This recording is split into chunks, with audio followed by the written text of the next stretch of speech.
We are live. Hello and welcome to Cricket Adda presents Wrong One episode 8. Kevin, I still can't believe that we have made it to 8 episodes. The consistency which Kevin is showing is incredible. Not only that, we are getting new sponsors for each and every episode, and for this episode we have Maza and Fruity, the two mango drinks. The reason for that is obviously nobody's buying it right now with the mango season over, but we are promoting it. You obviously know that they're not paying us just for no reason. I'm promoting it, but yeah, Maza or Fruity. Kevin, आपने पिया है कभी? Of course, of course. Of course, India में पिया है. But let's get back to the main topic. Let's discuss some cricket. Kevin, not much cricket in this week. You were also busy. I was also busy moving around.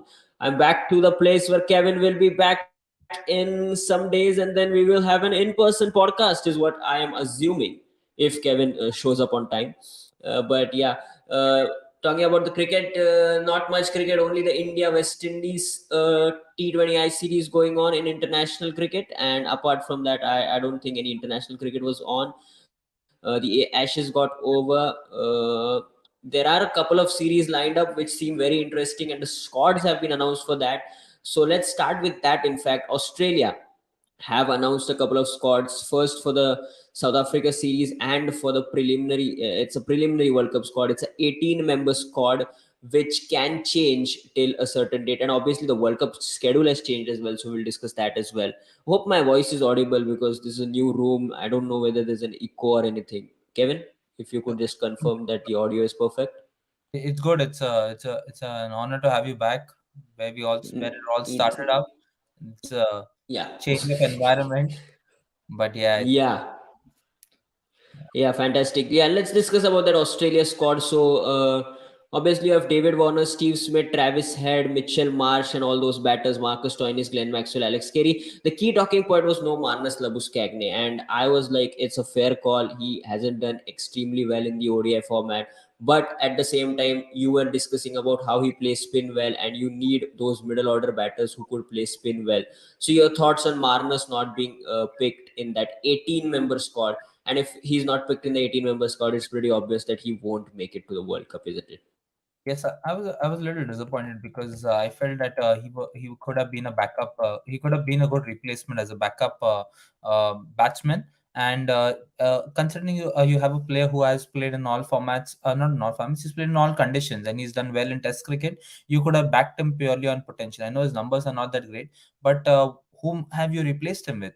You've replaced him with kind of like multiple all-rounders, and you know the thing with all-rounders, especially in Indian conditions, it's not going to help aid you that much because of the conditions that are going to be there at your disposal. And I think this is a mistake that even Australia did back when they played in the World T20. They packed their team with a lot of finishers and good batsmen, but they couldn't click together as a team. And this is where I think Australia have to be a little careful. Like, but as we know with them, they go pretty aggressive in their approach, and they plan well and prepare well. So I'm very excited to see how they go about it. But I think we should look into their squad and discuss the 15 probables, because you never see Australia enter up into an ICC tournament without preparation, and it's been very rare that they get knocked out in the early stages of the tournament. So it's a very brave call, but I think there's a lot of thinking, like a thought process that has gone back into that decision. Yeah, definitely. As you said, we will discuss the top 15, but let's discuss the opening spot first. David Warner is one of your openers. Who is your second opener? Is it Mitchell Marsh or is it Travis Head? Because Marsh opened in that ODI series against India, if I'm not wrong, in that three-match ODI series, played pretty well. I think Head also opened in that ODI series, so it's quite like I'm not sure who is the, and Warner batted four in the third ODI when he was fit, but obviously he's not going to do that. So let's like make a playing 11, and then that would give us a more idea about how things will go for the top 15. So do you see Warner as one of the openers for sure? Yes, I think considering the options that are there at their disposal, Yeah. and Who opens with Warner? Is it Head or is it Marsh? I don't think they'll go with Head, even though Head has done well for them as an opener. The decision to drop Manis clearly states that they want Head to bat at that number 4 position. And Okay, okay. considering David Warner and a little uncertainty over how he's going to approach the game, because the David Warner that we know has been explosive. He goes explosive from the start, and he tries to take, like, he likes to fight. He takes the fight to the opposition, puts the bowlers under pressure. And if you're going to play, you can say a circumspect David Warner, who's a little careful, and to bat him with Travis Head, even though Travis Head is aggressive, you're going to expose the team uh, to bring in the off spinner really quite early into the game. And as we know that in Indian conditions, there might be some pitches that might offer you a bit of turn from ball one. And the ODI format is not something that you can tweak a lot. You can't change your batting lineup up and down after every single game based on the conditions. So I think they are looking at having Mitchell Marsh opening with David Warner, because that way they can maximize the power play. You have Yeah, the yeah. reliable batsman at Steve Smith coming in at three. I think Travis Three. Head is Slotted in at four. Travis Head at four. You probably have Stoinis at six. You have Carey at, sorry, Stoinis at five, Carey at six, and Maxwell at seven. That's your top seven for sure, is what I'm looking at. Unfortunately, Cameron Green misses out, but still think he will make the squad. Definitely, he will make the squad with the amount of potential he has shown in the last 12 to 18 months, whether it's Test cricket, whether it's the IPL, and even in bits and pieces in the ODI format as well. So that's your top seven with Cameron Green as your eighth player. Then talking about spinners, I think Ashton Agar and Adam Zampa will be your two spinners. So that's eight and nine, and then your two pacers. Pacers should be Pat Cummins and Mitchell Stark. Is what I believe. What are your thoughts on that? Or do you see a three pace attack with just one spinner in Adam Zampa?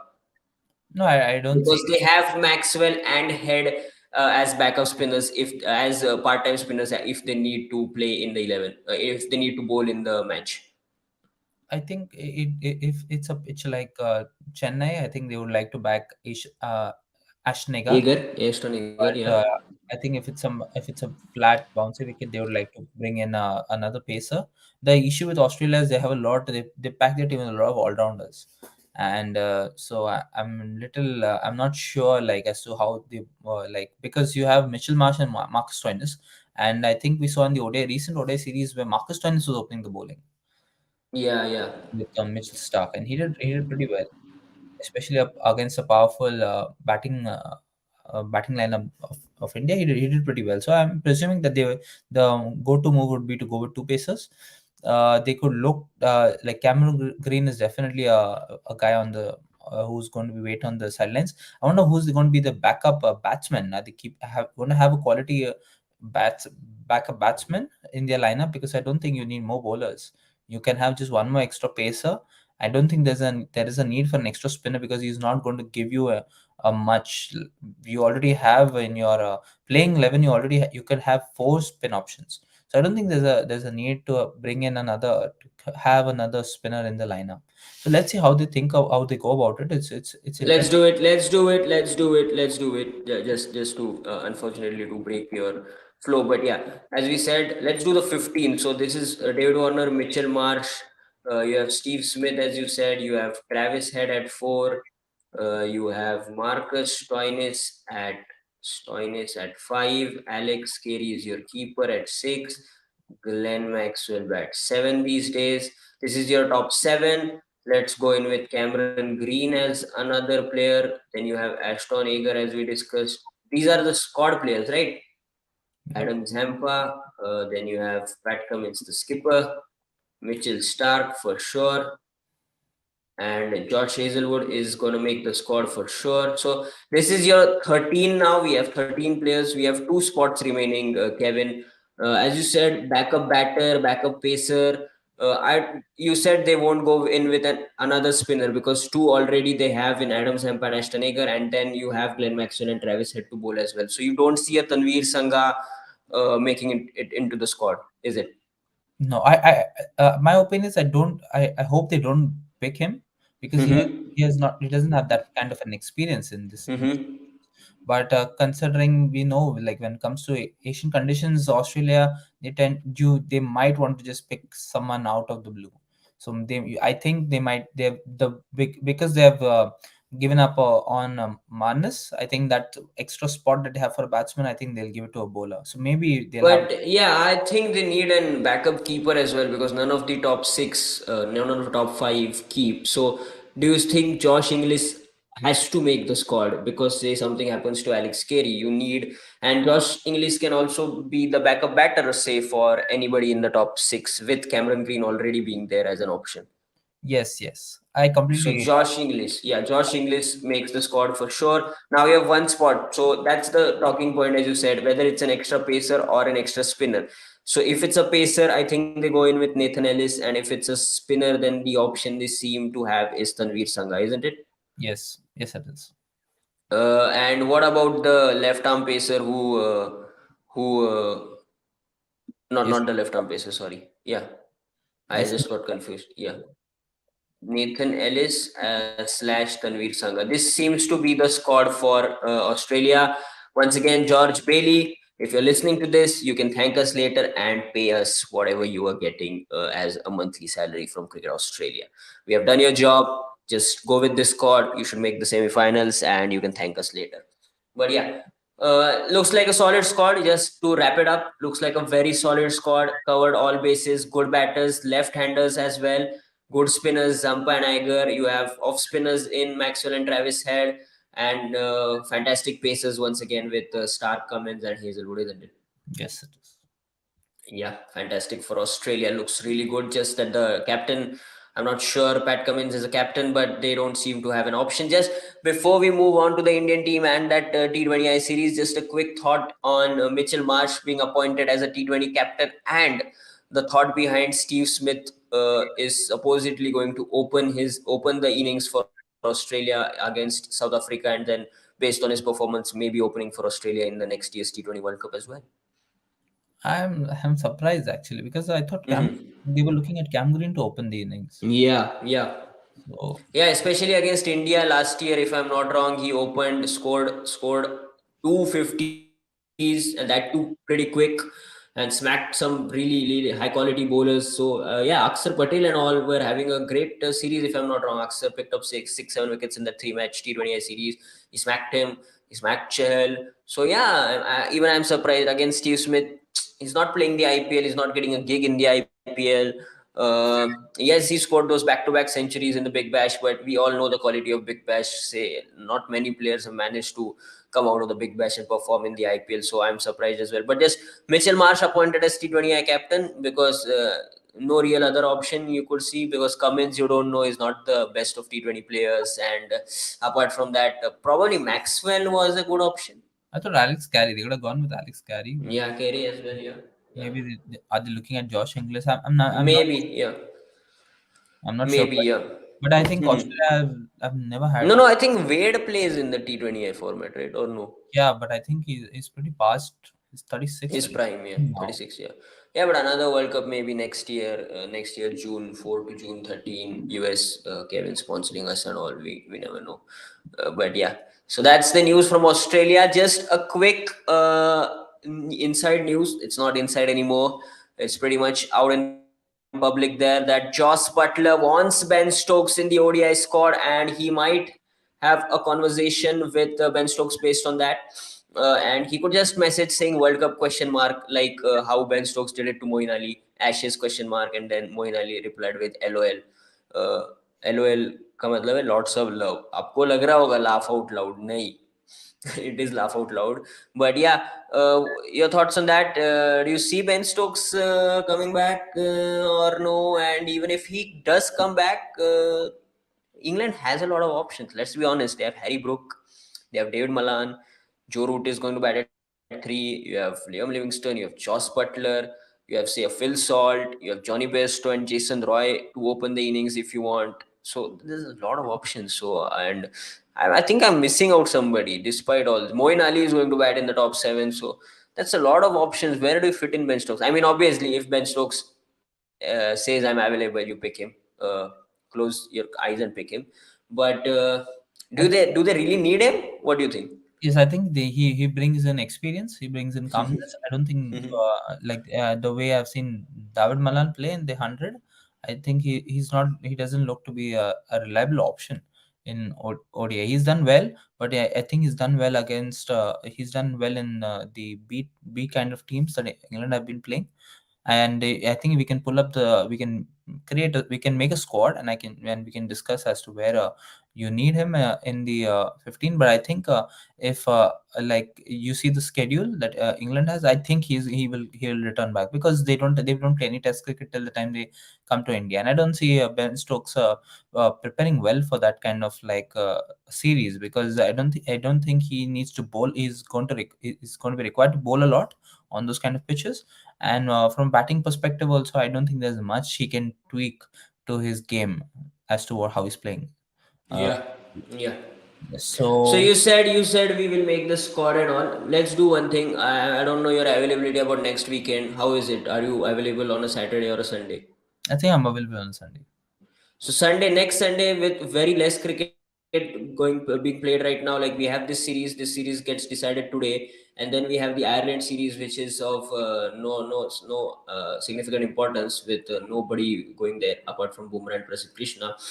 So what we will do next weekend is we'll create squads for all the 10 teams. We'll try and make squads. Like some people have announced, say the Pakistan team has announced the Asia Cup squad. I think India will also announce the Asia Cup squad till then. Australia has announced the squad, so we, as we said, we already did it for Australia, but we'll just write it there. England, we will do it. We'll do it for New Zealand. We'll do it for Sri Lanka. We'll do it for South Africa. We have discussed this off camera. Let's do it on camera next weekend. That's the agenda. Are you in with it for me? Kevin? Yeah, yeah. I think That could be fun. We will get some more panelists as well and have their opinions as well. That would be extremely fun, isn't it? yes, it could be. Yeah, and Asia cup also coming up. Asia cup का timing announce हो गया है Kevin. सुबह 5 बजे match है, तो कैसा करने का है देख ले. I think we can make a cameo during the drinks break. Drinks break, yeah. Let's do something during the drinks break during the Asia Cup on big screens. India Pakistan 2nd September. But yeah, so Kevin thinks Ben Stokes definitely. If he says I'm available, you pick him. That's for sure. With all the experience, with all the calmness, and as big a clutch player he is, you need him. Whether he's performing, whether he's in form, whether he's out of form, you just need him. So yeah. Now moving to the India West Indies T20I series. The ODI series obviously India wrapped it up 2-1, but the T20I series it's 2-2 currently, and the decider starts in 1.5 hours in Florida. I was supposed to be in Florida, but Spirit cancelled my ticket. It's unfortunate that last minute canceling and all happened from the airlines. I'm just joking. I never booked the ticket. But Miami, Florida, 2-2. India losing the first two T20Is. I think we discussed about the first T20I last weekend. The second T20I again, India didn't score enough runs. Shubman Gill was out of form. Kishan couldn't get going as well, and he's dropped now. But yeah, the batting looked a concern until Surya Kumar Yadav showed his colors, true colors, in this format in the third T20I. Surya, geez, what a T20 player he is. Kevin, unfortunately, he is ensuring the fact that Sanju Samson doesn't get any batting and he can't make an impact. So, but you have to give it to Surya. I mean, what an innings! That pitch looked like 160 was just par, beyond par on that pitch, and that guy came in and smacked 83 in just absolutely no time. And then Tilak Verma doing what he does the best, scoring 49 not out, and fantastic game that. And Surya, just a word on Surya. I mean, he is India's best T20 player at the moment, without any doubt, isn't it?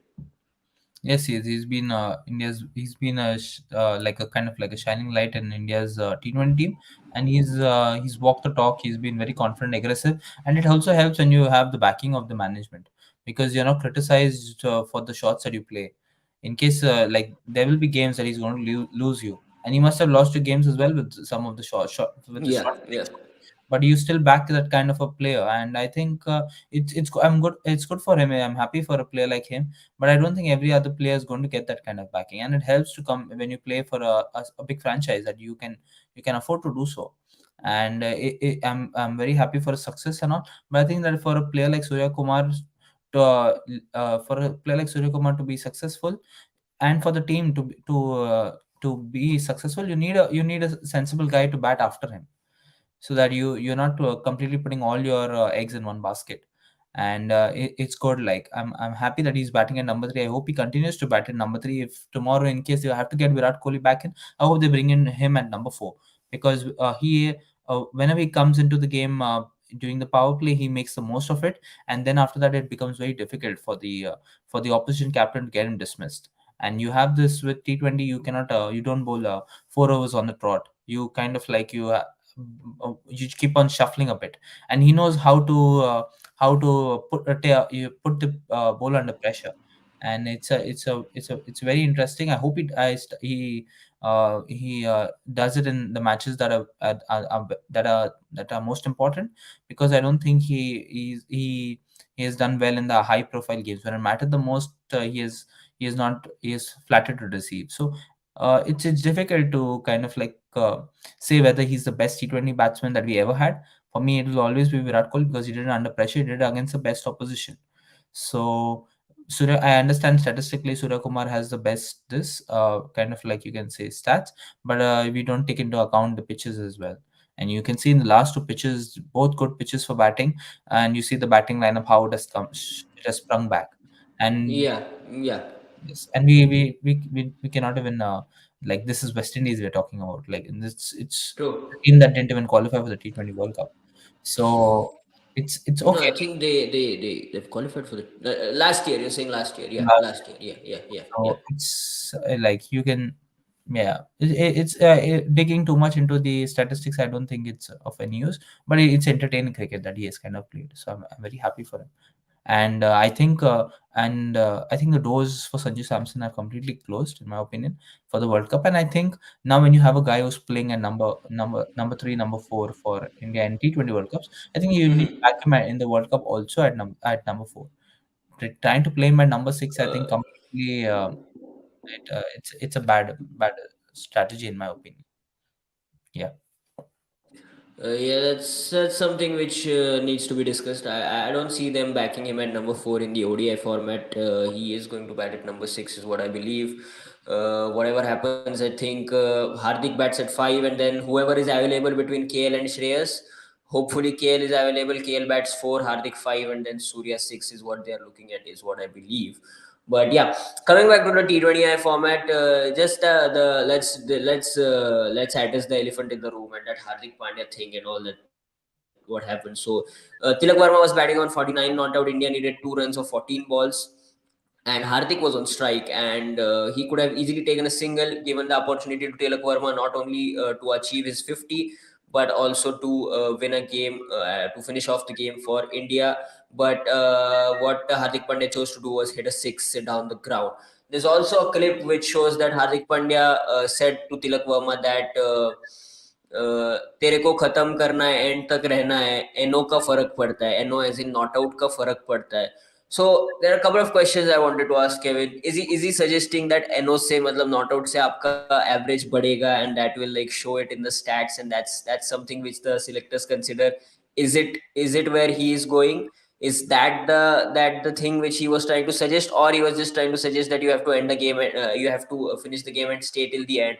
As a player, as an Indian player, you have to take that responsibility. And secondly, what do you think about whether he should have taken that single? Because net run rate was obviously not an issue. This is not a it's not a multi-team event or anything where net run rate is going to come into play. You just have to win 3 matches and you win the series. So that thing as well, like, could he have taken a single, or it's just like it doesn't matter, personal milestones don't matter, I just finished off the game? So yeah, those two things. Firstly, on the not out thing, was he suggesting that you just that increases your average and it helps in stats later on? I think yes, to an extent, because what happens at the end when you look at the end, and when you look at the scorecard at the end of the day, you say Tilak Verma helped to finish the game, rather than have this complaint against him saying, oh, he threw his wicket away when we could have cruised. And we could there could have been a collapse on the on another occasion. So I think maybe he was trying to tell him, like, you have to finish the game, you have to be at the end. That could be a point. The other thing about the statistics, I'm not sure, but I hope and I believe that Hardik Pandya, I think, is trying to make a statement saying that your personal milestones are of no use. Okay, Yes, because on the on your scorecard it'll show 3 games, 250s, and it'll put much more pressure on the selector. Selectors. Yeah, Yeah. but I don't think that is of any consequence, because I think we in T20 cricket it's all about handling pressure. You can like the last thing I want to see is you try to take on you take singles against Anand Sampa, or play maiden overs against him and try to take on Maxwell, and at the end of the day you end up with the you can say is a 24 ball 12 uh, Hmm. 12 ball 24, and which most of the runs coming off Maxwell. I don't think that makes sense in my opinion. You have to take on the best bowler at the right time, and so Yeah. the statistics I think is I think what he did I think is I completely have no qualms with him at all, and I think going forward we need to stop giving you can say importance to such milestones. And I like to just highlight one thing. Like the most underrated innings, in my opinion, in Indian cricket is I think the 35 that Virat Kohli scored in the final. So for a In the 2011 which World Cup final? final. Champions Trophy final? Okay, No, 2011 World Cup. Okay, yeah. 2011 World Cup final. Yeah, got it. Yeah, got it. Yeah, Because yeah, yeah, yeah. for a youngster, 22-year-old youngster coming in at number four and batting against Yeah, especially after two quick wickets, you've got lost Sehwag, you've lost Tendulkar, who was supposedly going to win us that game at Wankhede Stadium, his home ground, and you said, yeah, as the pressure was as high as it could get, World Cup final, because he didn't and do India had to win. Yeah. he didn't go defensive at all. He tried to attack the because you need to factor in that there were three off spinners in that game. I was surprised that, and I'm still surprised that Rangan Hera, despite doing well in that 2011 semi-final against New Zealand, getting Brendan McCullum out in the power play, they still dropped him and they played three off spinners. So with Gambhir trying to take on the opposition, it was Virat Kohli also who took out took who went about and took on the opposition overs, and he reached safely 200 runs. And I think that's what like my point is, like you need players who can take pressure off you.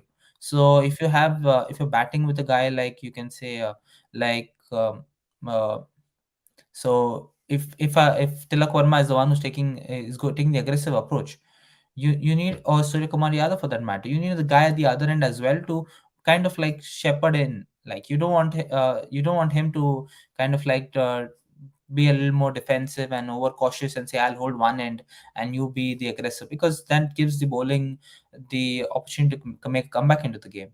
And so coming back to my point is I think the like if Hardik Pandya is trying to throw the trying to make a statement like your personal milestones are of no use. It's all about how you're handling pressure and how you're finishing games. Then I back him. Then I'm like I completely agree with uh, what he did with that last ball. Yeah, good points there. Good points there from Kevin, justifying what Hardik did. And yeah, to be honest, yeah, personal milestones shouldn't matter. I think there is a Harsha Bhogle tweet as well where he says that 50s, to be honest, don't really matter in the T20 format. It's the impact which you create, whether it's a short innings or it's a long innings. You just have to make an impact. So it can be a 30 of 12 balls, it can be a 86 or 42 balls, it can be anything, but you need to make an impact on the game. And I think Tilak Verma did it pretty well, and he is doing it pretty well so far in this T20I series. And he's batting as if he has belonged to international level. Absolutely. I Yeah, would like to sorry. like yeah with Harsha Bhogle. I think I'm a little disappointed that he made that kind of that is what I say, because you have a guy who's trying to play those impactful innings. It's Sanju Samson. Always use Yeah. the word saying he's not consistent enough. So it's like once I understand you want to back Hardik Pandya with what he did, but trying to say that these milestones don't matter. It's fast, because based on the milestones you're picking players. You're picking a guy from based on the milestones that he has achieved in one format to you took him from T20 directly into test format based on his T20 performances, which is very disappointing in my opinion. And now Yeah, you're talking about Surya Kumar Yadav, right? yes, and now you're trying to fit him into the World Cup, and also you're not trying to fit him. An opening has opened at 4 and 5, but you're trying to accommodate him at a position where you feel he'll be best, and because of that, you're going to shuffle the entire batting lineup. So just to accommodate one player who's done well in a different format into the playing 11, I think it's like it's you can say it's high time that the Indian team needs you can say kind of like a kind of like a revolutionary kind of coach who takes control of the team, or you need a captain who's pretty strong enough and says, this is how I want to play, these are the players that I need on my team, and I'm going to back them, and I'm the one who's going to give you the results. I have not seen the Indian captains over the past few years take onus and responsibility. I think Virat Kohli was the last during the Test series till 2020 or something like that, where he used to take onus on that. But post that, I don't see, like, it's the reports that come out are very ambiguous. Nobody acknowledges the facts. So it's yeah. At the end of the day, no matter what happens, I think it's the stats that matter the most. No matter what people say, uh, in Indian cricket for that matter.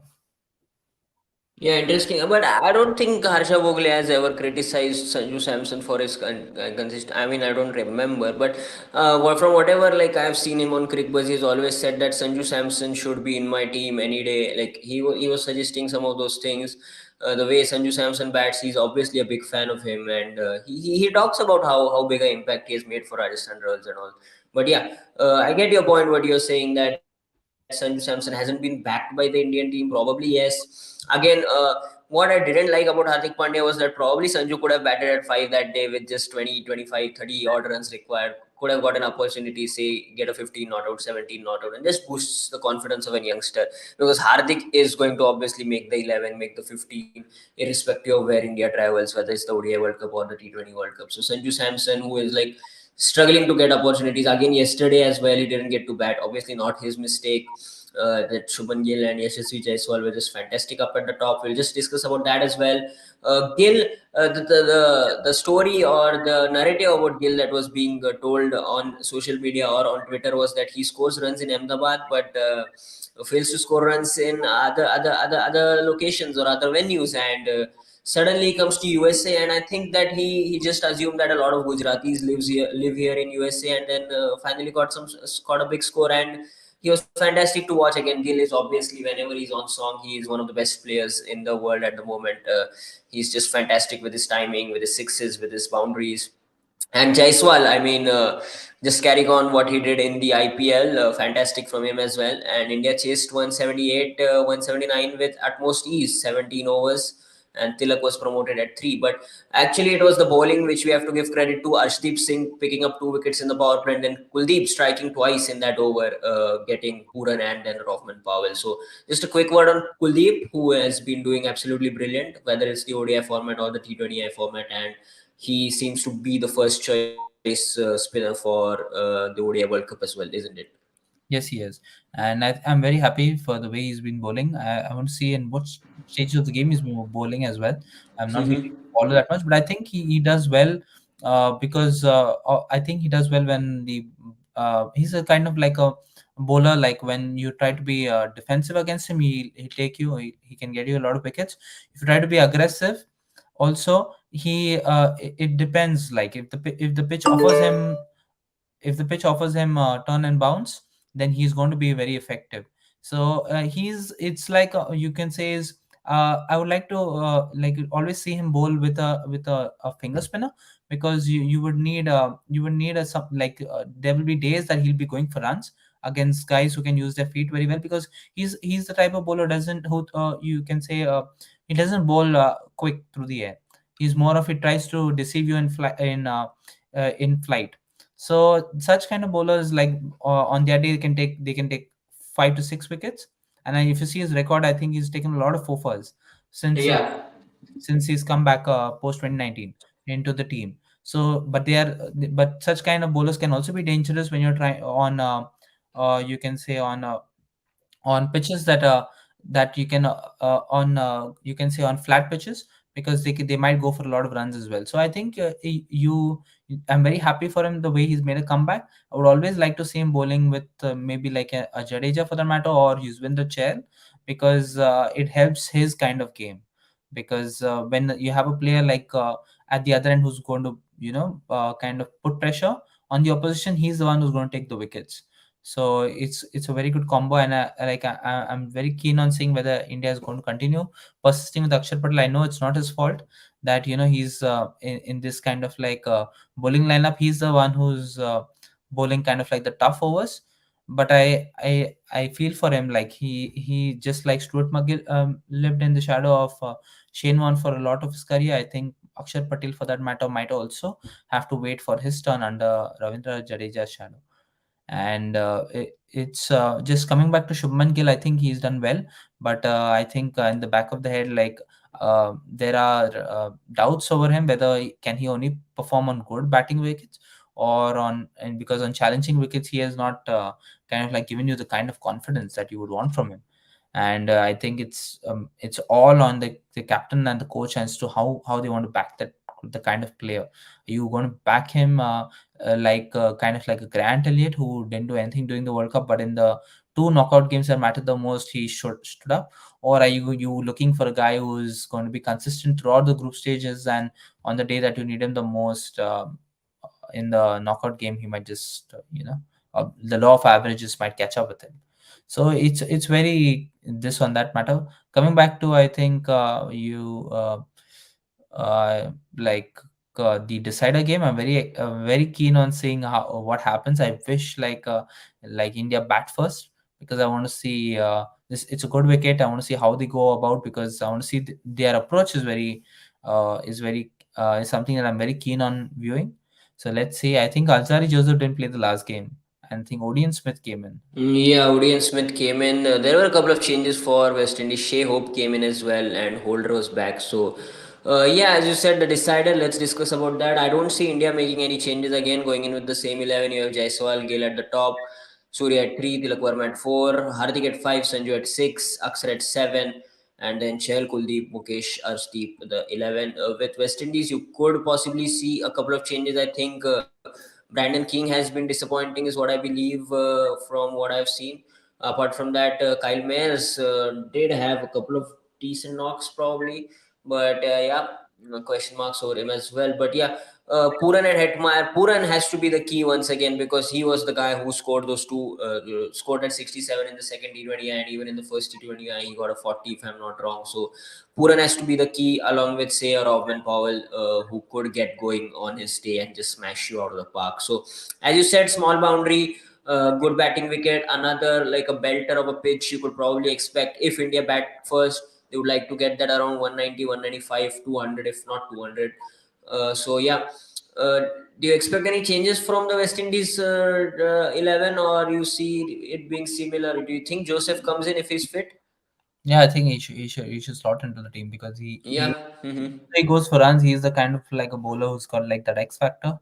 He has IPL Mm-hmm. experience, and you require someone who can force the pace on the game, because Owen McCoy blows hot and cold. I know he is a left armer. He has those slow balls, a lot of variations. But when you on flat wickets, he's going to go the distance. So like having like someone like Joseph who can just come in and bowl those, sometimes like in Ashish Nehra's dictionary, those length balls, they might be effective in this kind of like a format. But let's see. I think I'm very surprised that Brandon King has got such a long rope, because an opener batting on the top, he's neither providing solidity nor he's providing you with like, explosive starts. So maybe I think they will look to kind of like drop him. But I think they've already benched Johnson Charles, so I'm not sure where like they could get another guy. Maybe push. Uh, they could think of pushing She-Hope to open and have Roston Chase somewhere in the middle. But yeah, let's see how that goes. Interesting, interesting. So, decider starting in an hour or so. India West Indies at Florida. Kevin didn't book my ticket, unfortunately, but I would have been there. Just an hour to go. But then we wouldn't have had the podcast. And consistency is key, Kevin. Episode 8. Can we make it to 10? Let's see if next week you're available. We could make it to 10, because next week you're definitely available, is what I am hearing from your manager. Yeah, Your manager has been in contact with me. So yeah, if you don't know, have a scheduled meeting at 10 o'clock, right after the show. sorry. I think you'll Yeah, have.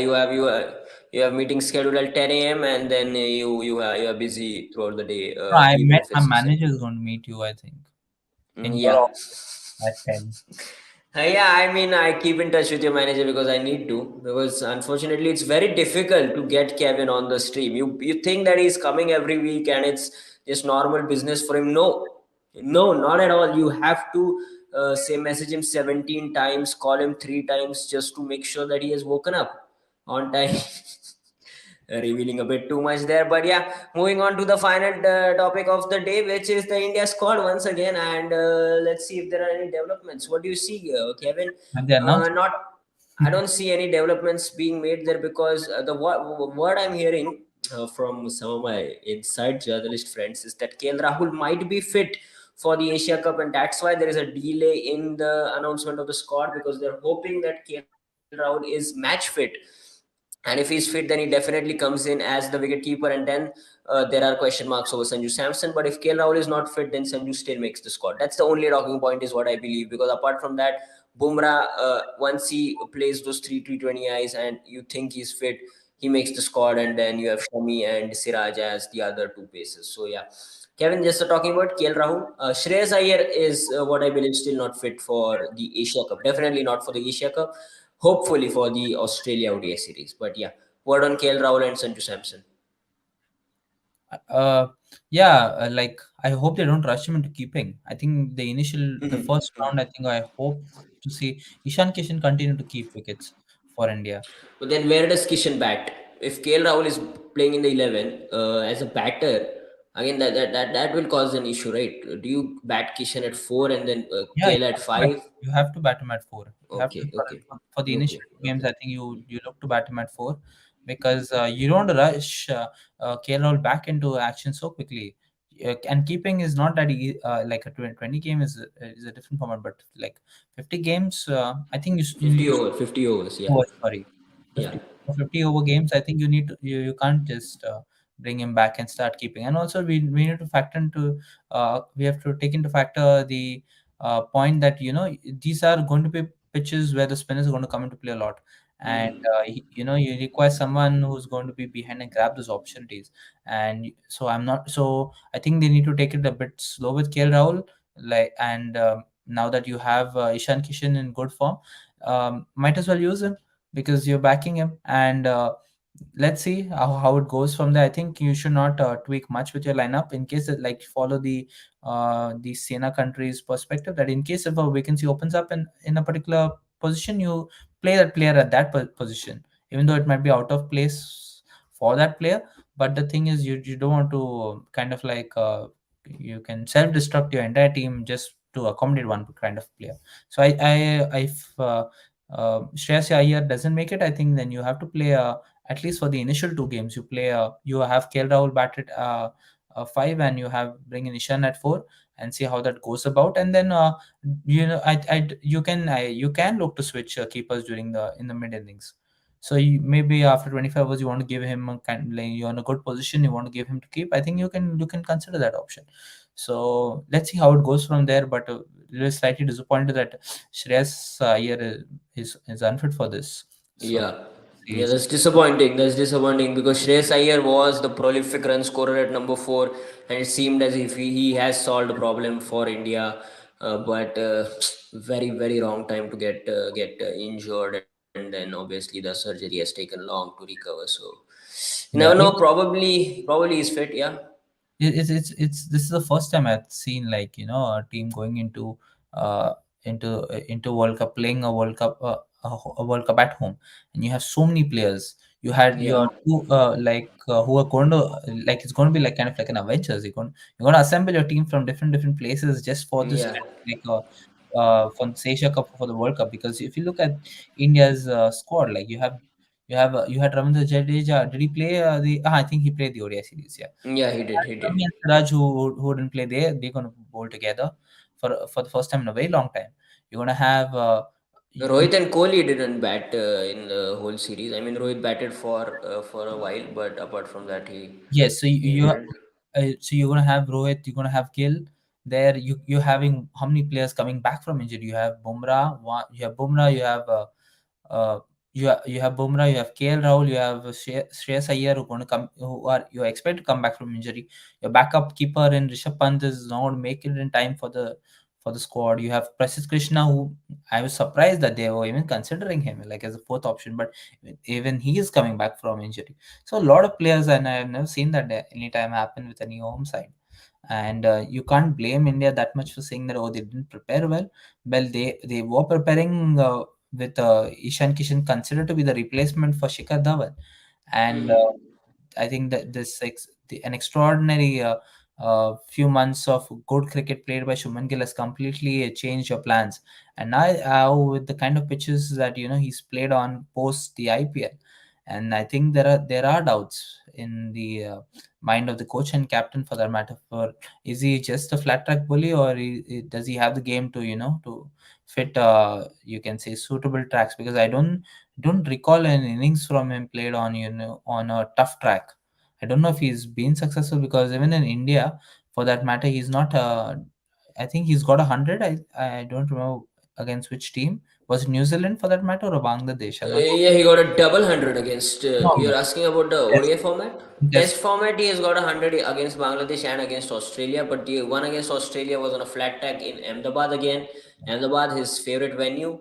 The one against Bangladesh came in the second innings where India already had a 150-run lead, so it was just that India were piling on runs. So yeah, Yeah. but So I mean, yeah, you're right that he has flattered to deceive on a couple of occasions on tough tracks, but still with the talent he has, the potential he has, and the timing and placement, the timing and the amount of time he has to play fast bowlers. I mean, I would keep backing him throughout the World Cup without any doubt.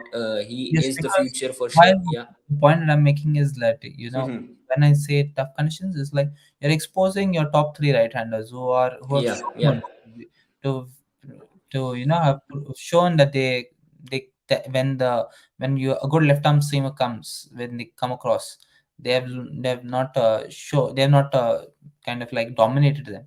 So it's just going to be like you're going to have these games like 2007, where against I think Bermuda, we thrashed them, like we scored 400 or something. And the games that mattered against Sri Lanka, and we always talk about Bangladesh, but in Bangladesh. Sri Lanka we didn't do well. Yeah, the Sri Lanka game was also important. If even if we could have won that, we could have made it to the next round. But yeah, It's completely not like not spoken about. But yeah, yes, yeah, yeah. so it's just like you can say just one bad day, maybe a few bad balls, and we're back to square one. So let's see how that goes about. So yeah. Yeah, that will always be an issue. A left armour, whether it's Trent Bolt, whether it's Mitchell Stark, whether it's Shane Shah, Freed, it's always going to be an issue. The front pad is the target for all these three left arm pacers, and whether it's Shubman Gill, Rohit Sharma, or Virat Kohli, all three struggle against them. And the thing about Shubman Gill is he tries to drive on the up on a couple of occasions, and he could, like, I have seen him get out to Mitchell Stark driving on the up in the cover region or in the backward point region. So yeah, that could be an issue with youngsters. They want to get runs, they want to get boundaries, so that is something which he needs to look out for. But I think he will learn with time, and this is the right time to get him in the ODI squad and the World Cup as well. So yeah, let's see. As we said, next week's agenda is pretty clear. If Kevin says that he's available, I'll talk to his manager and decide the rates as well, because he's charging a lot these days, and I have to negotiate the yes, obvious fact is that we're not paying him, but he's charging a lot.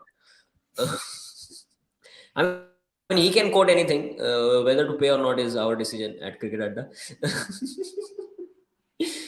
Just joking in there, but yeah, next week, as I said, we will make World Cup squads for each and every team. A couple of teams have announced their Asia Cup squads. Pakistan and Bangladesh have done it. India will do it throughout this week, is what I believe. Ajit Agarkar, get your job done, or else we are here to replace you. So do it pretty quickly, because we are waiting for that Asia Cup squad, and I'm pretty sure they will announce like a 27 member squad, and then you have to trim it down to 15 and all. That's just hilarious, isn't it? Like, there were phases where India were like announcing 77 member squads, including the support staff, and then everybody was traveling on a chartered plane during COVID series, isn't it? Yeah, that's it for today. Fantastic episode. Even though not a lot of cricket has been played throughout the week, but we discussed a lot about the Australian team. We discussed briefly about Ben Stokes and whether England will consider him for a comeback, or whether he will consider to make a comeback. The India West Indies T20I series, and India squad, the developments which we could see in the upcoming weeks. So that's it for today. Do like, share, and subscribe, and keep on watching Cricket Adda. Thank you very much.